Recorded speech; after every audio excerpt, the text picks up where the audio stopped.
नाही, तो वाहून गेला. हा.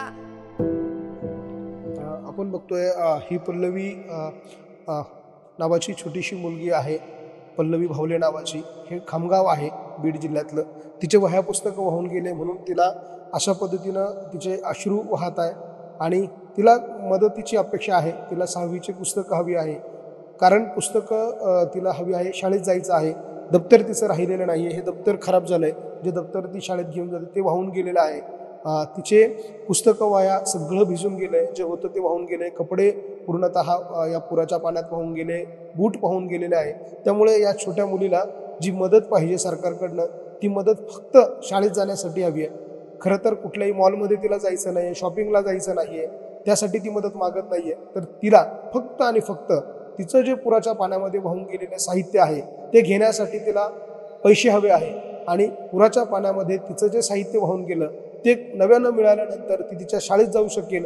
तिच्या मैत्रिणींबरोबर पुन्हा ती आपल्या रोजच्या दैनंदिन शाळेमध्ये जाईल आणि त्यानंतर तिचा अभ्यास सुरू करेल. आणि त्यासाठी ती मदतीची अपेक्षा या सरकारकडनं करते. त्यामुळे या छोट्याशा लेकीसाठी किंवा या छोट्याशा मुलीसाठी खरं तर सरकारनं पुढे यायलाच हवं. मात्र कोणी या पलीकडे जाऊन आणि सामाजिक जाणीव म्हणून अशा मदत करणार असेल तर त्यांनाही आम्ही न्यूज 18 लोकमतच्या माध्यमातून आवाहन करतो की असे अनेक छोटे मोठे मुलं या भागामध्ये आहे की ज्यांचे अश्रू बघवत नाहीये, प्रचंड वेदना देणारे आहे. आणि खरोखर या मुलांना मदतीची प्रचंड गरज आहे. हिच्यासारखे असे असंख्य मुलं आहे जे अश्रू ढाळत आहे, डोळ्यातनं पाणी त्यांच्या पडतंय, त्यांचे पुस्तकं वाहून गेले म्हणून ते मदतीची अपेक्षा सरकारकडनं करतायत. त्यामुळे जे लोक सामाजिक क्षेत्रामध्ये काम करतात त्या लोकांनी खरं तर या मुलांच्या मदतीसाठी धावलं पाहिजे.